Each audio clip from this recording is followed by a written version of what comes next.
I stand alone in my kitchen, surrounded by the aftermath of Thanksgiving dinner. Crystal wine glasses catch the soft pendant light, half empty and abandoned on my granite countertops. A caterer quietly stacks plates in the background, avoiding my gaze as I stare at my phone, my fingers pale against the screen.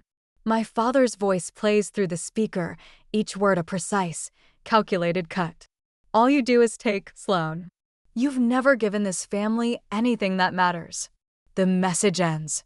I hit replay. His voice fills the silence again, those same cutting words. My breathing turns shallow, caught somewhere between disbelief and something harder, something with edges. All you do is take. I press my palm against the cool countertop to steady myself. The caterers move around me like I'm a statue, something solid and breakable they need to avoid. One of them drops a fork with a sharp clatter that makes me flinch. 3 hours earlier, I'd been arranging fresh flowers in the entryway when the doorbell rang. My stomach had tightened with that familiar knot of hope and dread that accompanied every family gathering. I smoothed my camel cashmere sweater, checked my reflection in the hallway mirror, and opened the door with a smile that felt both genuine and rehearsed. "Mom, Dad," I said, stepping back to welcome them in. "Happy Thanksgiving." Mom swept past me, her critical gaze already scanning the foyer. "Those curtains are new. A bit dramatic for this space, don't you think?" Dad merely nodded in my direction, distracted by a call he refused to end, even as he crossed my threshold. I swallowed the first ripple of disappointment. The caterers are setting up in the dining room. "Can I get you something to drink?" Before either could respond, Tessa's BMW pulled into the driveway. My sister emerged in a cloud of expensive perfume, her perfect blowout unmoved by the November breeze. Cody trailed behind her, hungover and unshaven, but still managing his trademark, charming smile. "Sloan." Tessa air-kissed near my cheek. "You look tired. Business keeping you up?" "Business is good," I replied, choosing not to mention the all-nighter I'd pulled to finish the hotel lobby design, the one that would pay for this dinner. No one offered to help as I moved between the kitchen and dining room. They sat in my living room, drinking the wine I'd carefully selected, critiquing my choice of artwork while I confirmed the caterer's timing and checked the place settings. When we finally gathered around the table, imported linens, heirloom china I'd sourced myself, Dad cleared his throat for a toast. I felt a flicker of warmth. "Maybe this time." "To family," he said, raising his glass. "The people who always come through when it matters most." My smile froze as his gaze passed over me without landing. The others nodded in solemn agreement, as if they were the ones who had saved the family home during the pandemic. As if they were the ones making monthly transfers to cover Tessa's divorce attorney or Cody's perpetually late rent. "The turkey looks dry," Mom whispered loudly as I served her plate. Later, as dessert plates were cleared, Tessa pulled me aside with that particular smile that always preceded a request. "The boys need new hockey equipment," she began. With the divorce settlement still pending. I barely heard the rest. My mind flashed to the $45,000 I'd loaned our parents in 2020 with a formal agreement drafted by my lawyer, Daniel. Money that had never been acknowledged since, let alone repaid. I thought about the lakeside cabin I'd purchased outright, a place where my family could gather, where maybe they'd finally see me. They'd used it constantly, but never once thanked me. Now, standing in my empty kitchen, I unlock my phone and open my banking app. The list of recurring transfers stares back at me: $2,000 monthly to my parents, $1,500 to Tessa, $950 to Cody, for his temporary housing situation that had lasted 3 years. My father's voice echoes again in my head. "You've never given this family anything that matters." A single tear slides down my cheek, leaving a cool trail that feels like clarity. My finger hovers over the first recurring payment. Then I press cancel. And the next. And the next. My breath comes easier with each cancellation. The kitchen suddenly feels larger, as if the walls have moved back an inch. The caterer glances at me curiously as a small sound escapes my lips, something between a laugh and a gasp. If I've never given anything, I whisper, tucking my phone away, then I suppose I can stop giving now. The next day, or dawn, to be more precise, I slide my small leather weekender into the trunk of my car. The neighborhood sleeps, blinds drawn, porch lights casting puddles of yellow on empty driveways. My hands shake slightly as I check my phone one last time, the screen blurry through unshed tears. 27 missed calls. 43 text messages. All from people who apparently need something from a woman they claim never gives. The cabin outside Portland, I whisper to myself as I start the engine, the dashboard clock reading 5:17 a.m. 3 hours after canceling those payments, sleep had become impossible. Each time I closed my eyes, my father's voice played on repeat. All you do is take. I pulled away from the Georgian colonial I'd renovated myself, with its perfect symmetry and carefully curated interior that none of my family had ever truly appreciated. The tires whisper against wet pavement as I leave Austin behind. Texas Hill Country unfolds in my rearview mirror, still cloaked in darkness. My fingertips hover over my phone as I drive north. One button airplane mode feels like a declaration of independence. Let them wonder, I whisper, pressing it firmly. The silence that follows feels like the first clean breath after years of swimming underwater. By mid-morning, I cross the Oklahoma border. A light snow dusts the roadside, transforming the landscape into something unrecognizable from the home I left behind. Perfect metaphor, I think, allowing myself the smallest smile. 3 days later, I stand on the deck of a cedar cabin tucked into the dense Oregon forest. Pine and petrichor fill my lungs. No one knows I'm here except Daniel, my lawyer, who promised discretion. Mist hangs between the tall trees, obscuring their tops, like the fog that's finally lifting from my mind.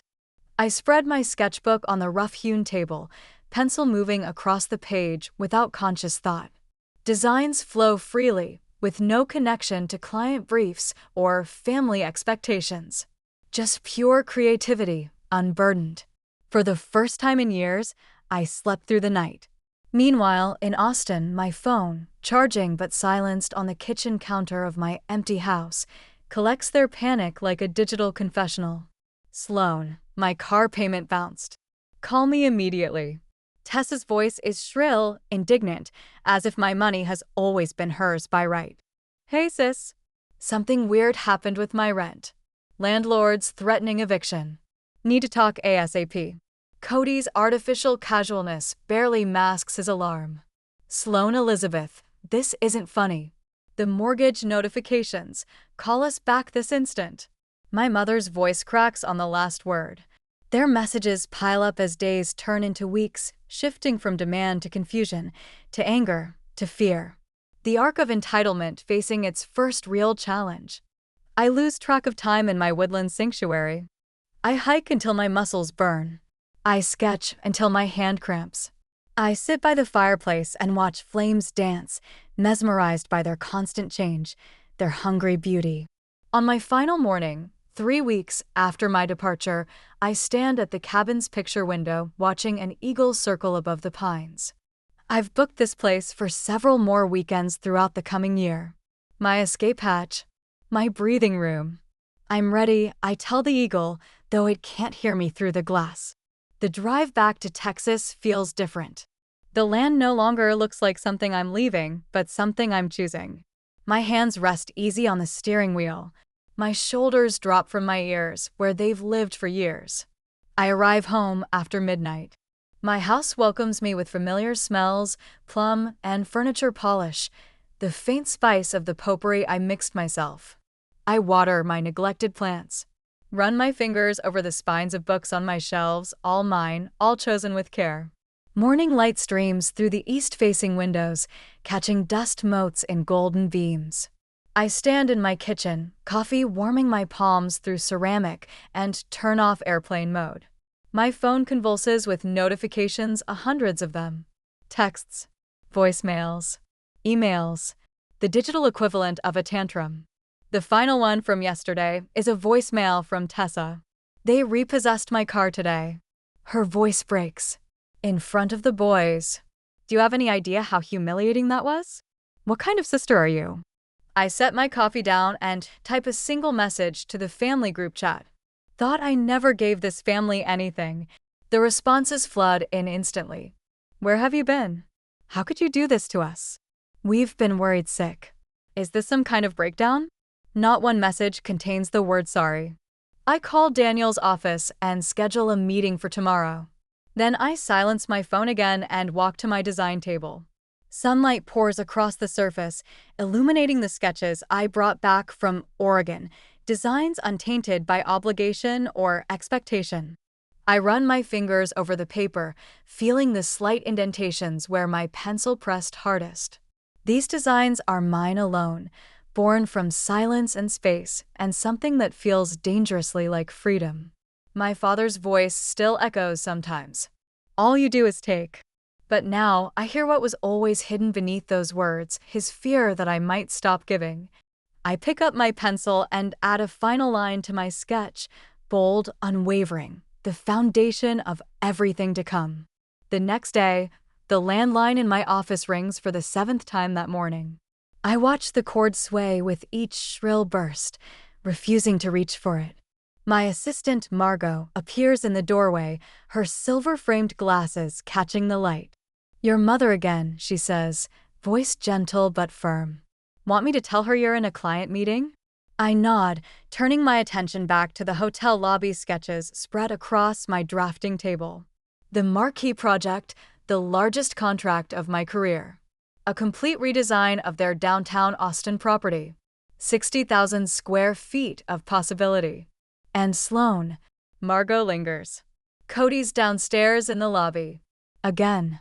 The pencil in my hand snaps. I set the broken pencil pieces down carefully, controlling my breathing the way Daniel suggested during our last meeting. "Tell him I'm unavailable," I say, straightening my spine. "And that if he shows up intoxicated at my office again, I'll have security escort him out." Margot nods. Her eyes soften with something between concern and admiration. 3 weeks have passed since I canceled the payments. 3 weeks of escalating panic from my family. 3 weeks of discovering my own backbone. 20 minutes later, the elevator chimes downstairs, followed by the unmistakable rise of Cody's voice. I press my palms against the cool surface of my drafting table. "You can't keep avoiding us," he calls out. His voice carries clearly through the open office layout. "Mom needs her medication. Do you even care?" My hands tremble slightly. I wait for the wash of guilt that usually follows any family confrontation. It doesn't come. The security guard's deeper voice responds firm, steady. Then, the sharp ding of the elevator doors closing. Silence follows.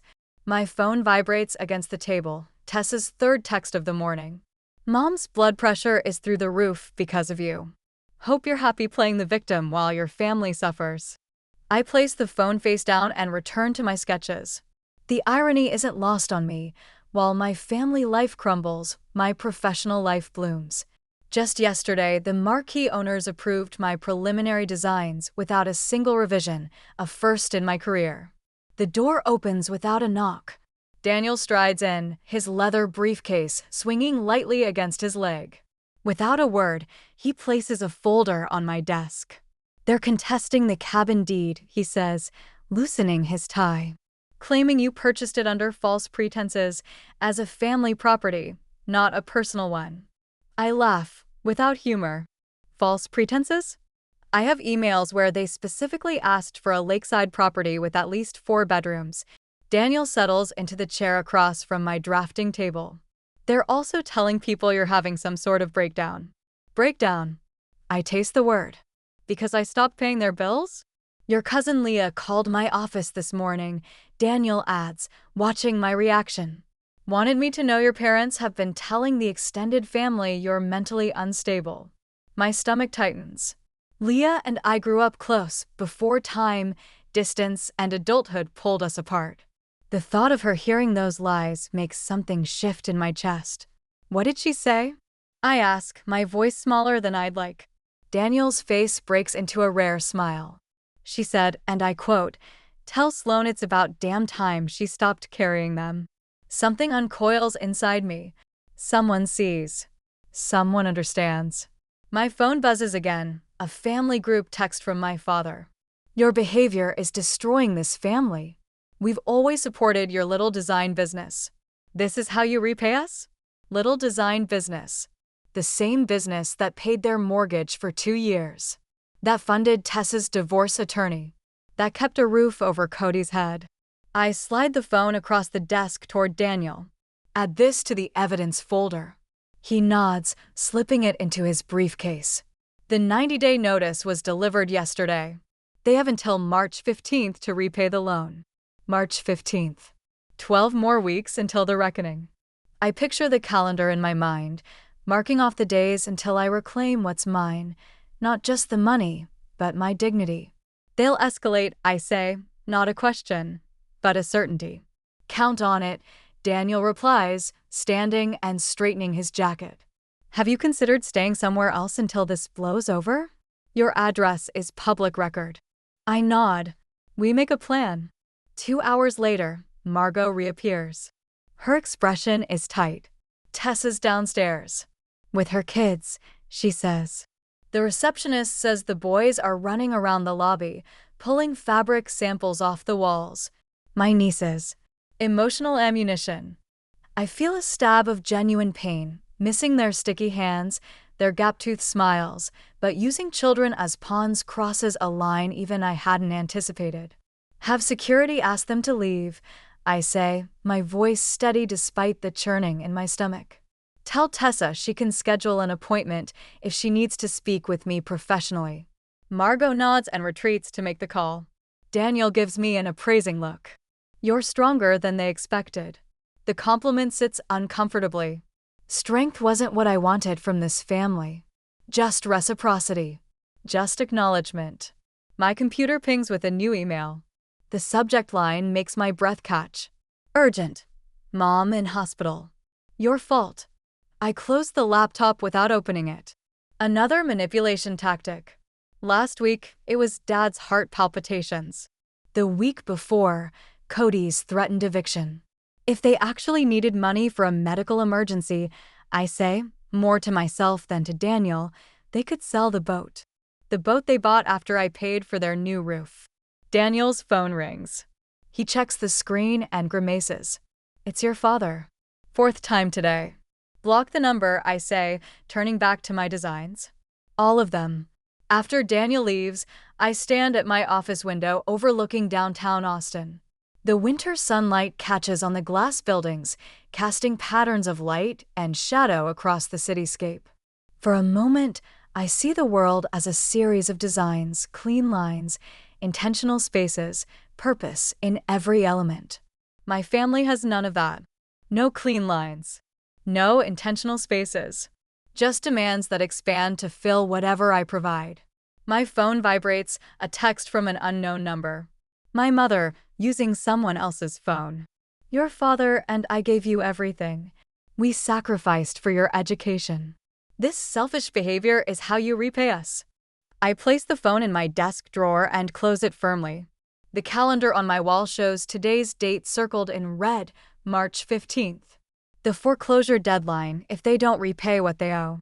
Not just money, respect, acknowledgement, truth. I return to my designs, my hands steady as I adjust the curve of a wall, creating space for light to enter from an unexpected angle. Auction day. I adjust my silk blouse in the rearview mirror, a simple cream-colored piece, without embellishment. The statement today will be made in my actions, not my attire. The auction sign reflects in my windshield as I pull onto the familiar street where I grew up. Morning light casts long shadows across manicured lawns, the kind of neighborhood where people pretend not to watch while seeing everything. My morning ritual had been deliberate. Strong black coffee. 15 minutes of breathing exercises. Daniel's reassuring call confirming all legal bases covered. The spare key to my parents' house sits abandoned on my kitchen counter, a small brass reminder of ties severed. "You're sure about this?" Daniel had asked. "I've never been more certain of anything," I'd answered. My voice had been steadier than it had any right to be. Now, turning into the driveway, my certainty falters not from doubt, but from the spectacle awaiting me. They're assembled like troops defending territory, my entire family forming a human barricade in front of the auction sign. Dad stands at the center, shoulders squared in that same posture he's used to intimidate mortgage brokers and car salesmen for decades. Mom beside him, handkerchief clutched to her mouth, eyes red-rimmed and accusing. Tessa with her arms crossed, designer sunglasses perched atop her perfect hair. Cody, unshaven and hollow-eyed, hands jammed into the pockets of jeans that probably still carry my fingerprints on the bills that bought them. Across the street, Mrs. Lawson waters her geraniums with suspicious dedication. The Hendersons slow their morning walk to a casual crawl. I park, turn off the engine, sit in momentary silence. The inside of my car is the eye of a hurricane, the last pocket of calm before stepping into the storm they've prepared. Dad strides toward me before I can fully exit the vehicle. "What do you think you're doing?" Exactly what the certified letter explained I would do. I shut the car door with a gentle click that somehow sounds like a gunshot in the morning quiet. "Your mother hasn't slept in weeks." His voice drops to the private register he reserves for family shame. "Is this really what you want? To destroy the people who raised you?" The laugh escapes me before I can stop it, a sound so foreign that Tessa actually flinches. "Raised me or used me?" Mom steps forward, handkerchief now dabbing at invisible tears. "We gave you everything, Sloan. A beautiful home, good schools, mounting debt, and impossible expectations. I finish for her. Which reminds me, how's that $45,000 loan repayment coming along?" Dad's face transforms, anger dissolving into something slick, calculated. "Sweetheart, we've always supported your little design business. Remember how proud we were when you got that first big contract?" "You mean the one you told Uncle Robert was only offered to me because the client wanted to sleep with me?" The words slip out like perfectly sharpened knives. "Yes, I remember." "You're blowing things out of proportion," Tessa interjects, stepping forward. "Families say things they don't mean sometimes." "Then you didn't mean it when you told your divorce attorney I'd cover your legal fees indefinitely?" I pull out my phone, scroll, and read the message aloud. "Sloane's good for it. She's always good for it." Cody finally speaks, his voice cracking slightly. "We always believed in your dreams." "No," I say. "You believed in my bank account." I straighten my spine. With every word, I feel taller. "You believed I would never stop giving." The auctioneer's car appears at the end of the street, followed by 3 vehicles I recognize from the inspection day. Potential buyers. Dad's voice drops to a hiss. "You'll regret this for the rest of your life." I reach into my purse and withdraw the printed transcript of his Thanksgiving voicemail. The paper trembles slightly in the morning breeze as I hold it up. "All you do is take, Sloan. You've never given this family anything that matters." I read his words back to him, each syllable a small, precise act of revenge. "I'm simply honoring your assessment." Mom begins to wail, a performance worthy of community theater. Tessa rushes to console her, casting daggered glances in my direction. "My children will never know their aunt after this," she spits. "I'll make sure of it." The auctioneer approaches, clipboard in hand, nodding professionally at the family tableau unraveling before him. "You don't get to threaten me anymore," I say. My voice sounds foreign to my own ears, steady, clear, uncompromising. "You didn't see me when I gave everything. You don't get to see me now that I'm taking it back." I turn to the auctioneer and extend my hand. "Mr. Calloway, I believe we're ready to begin." 3 months later, I stand in the center of an empty adobe-style house, my footsteps echoing against terracotta tiles. Morning light filters through uncurtained windows, casting golden rectangles across bare plaster walls. The realtor watches me from the doorway, giving me space as I absorb every detail. "The previous owners maintained the original Vegas," she says, pointing to the exposed wooden ceiling beams hundreds of years old. My fingers trace the rough-hewn texture of the nearest wall. Santa Fe sits 700 miles from my old life in Austin, a distance measured in more than just geography. The courtyard gets wonderful afternoon sun, she continues. Perfect for coffee or reading. I step outside into the small enclosed patio. A wind chime tinkles softly. The Sangre de Cristo Mountains rise purple on the horizon, ancient witnesses to countless fresh starts. I'll take it, I say. The realtor blinks, surprised. Don't you want to see the rest of the properties I lined up? I shake my head. This one feels right. 2 hours later, I sit across from her at a notary's office, signing paperwork for a house half the size of my Austin home. Each signature feels like setting down another heavy stone I've been carrying. When the final document is complete, the realtor hands me a single key. Congratulations, she says. It's a beautiful home. No, I correct her gently. It's becoming one. That evening, I unpack only what I need: a small suitcase, my drafting table, and one box of essential kitchen items. The rest remains in storage until I decide what parts of my old life deserve space in the new one. I unfold my drafting table by the largest window and clip a fresh sheet of paper to its surface. As the sun sets, painting the mountains in watercolor shades of pink and orange, I create my first design sketch in Santa Fe, not for a client, but for myself.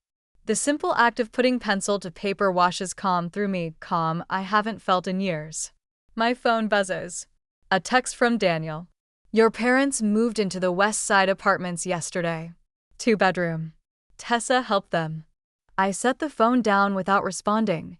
Another text follows. Cody took a job at Miller Construction. Full-time, with benefits. A small smile lifts the corner of my mouth, not from satisfaction at their reduced circumstances, but because reality has finally arrived for my family, bringing with it the harsh but necessary teacher they always resisted: consequence. My cousin Leah calls the following week. I answer while unpacking books in what will become my small home office. Mom told me everything, she says. The auction. Santa Fe. All of it. I pause, a design anthology balanced in my hand.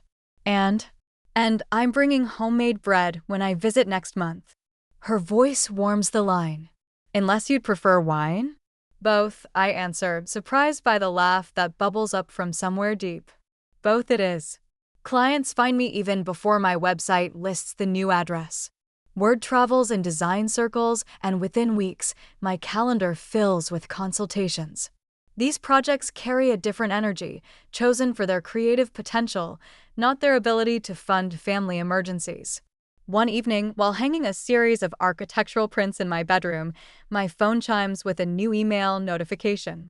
Subject line: from Tessa.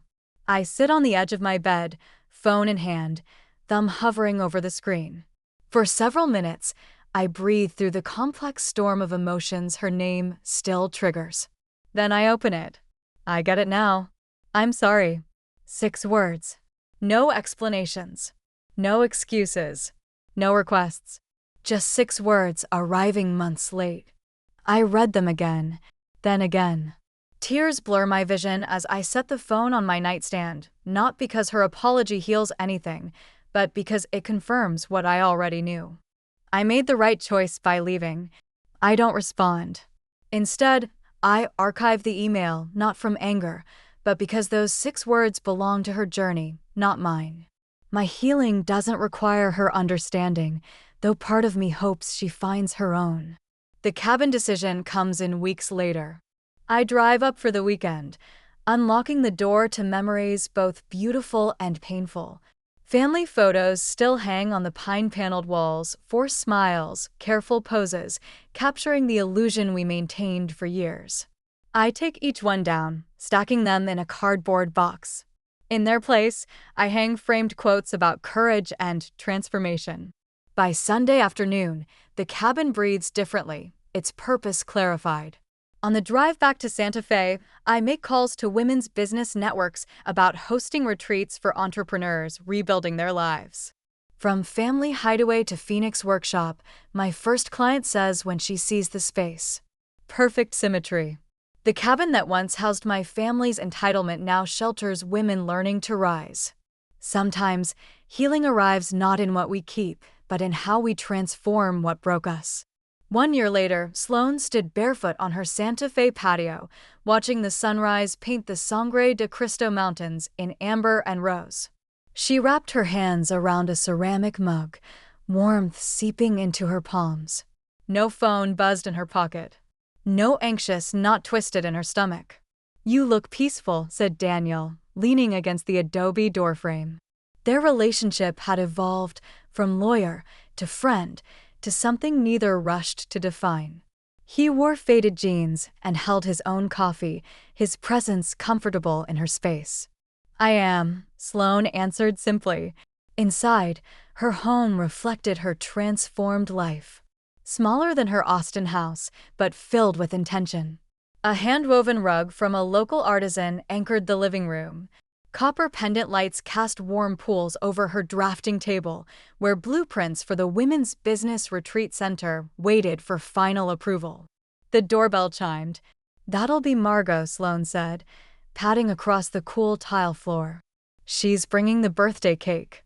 Her former assistant had followed her to Santa Fe, now a junior partner in their growing firm. Behind Margot came Leah, cousin and unexpected ally, arms full of wildflowers. "No one celebrates birthdays like someone who's spent decades making everyone else's special days perfect while forgetting her own," Leah announced, placing the bouquet on the counter. Sloane laughed, an easy, unguarded sound that once emerged rarely, now flowed freely. By evening, her patio glowed with string lights and candles. 8 people gathered around her table, friends who knew her story, who had never asked for more than she offered, who brought dishes and washed glasses without being asked. "Before we cut this masterpiece," Margot said, gesturing to the simple lemon cake, "I want to toast our birthday girl." Sloane braced herself, a lifetime reflex. "To the woman who taught me that generosity without boundaries isn't generosity at all," Margot continued, raising her glass. "Who showed me that walking away isn't failure, it's sometimes the bravest choice." To Sloane, the others echoed. Something expanded in her chest, not pride. Acceptance. Later, when only Daniel remained, helping load the dishwasher, Sloane's phone lit up with a notification. Tessa, her yearly attempt at contact, right on schedule. Daniel noticed her hesitation. "You don't have to read it." "I know." Sloane tucked the phone away without opening the message, not from anger. The rage had burned clean months ago, but from certainty. Some doors stay closed not because we hold grudges, but because we've found better rooms to live in. The next morning, Sloane drove to the cabin retreat center. What had once been her family's weekend escape now housed women rebuilding lives shattered by circumstance or choice. The new sign at the entrance read, "Your worth is not measured by what you give away." A young designer named Alicia waited on the porch, portfolio clutched to her chest. "My parents think interior design is glorified shopping," Alicia blurted as they sat down. "They want me in law school." Sloane nodded. "Show me your work first. Then we'll talk about parents." After reviewing Alicia's promising portfolio, Sloane poured them both iced tea. "People confuse love with usefulness," she said simply. "I spent 3 decades trying to earn approval through sacrifice. But real love sees you, even when you stop providing. Did your family ever understand?" Sloane smiled. That was never the point. As the sun dipped toward the horizon, Sloane sat alone on the cabin dock, feet skimming the water. Where silence had once meant suppression, it now meant peace. Her phone remained in the cabin. Unanswered texts were a distant concern. "I built my life on silence," she whispered to the rippling lake. "Not because I had nothing to say, but because what I said finally mattered."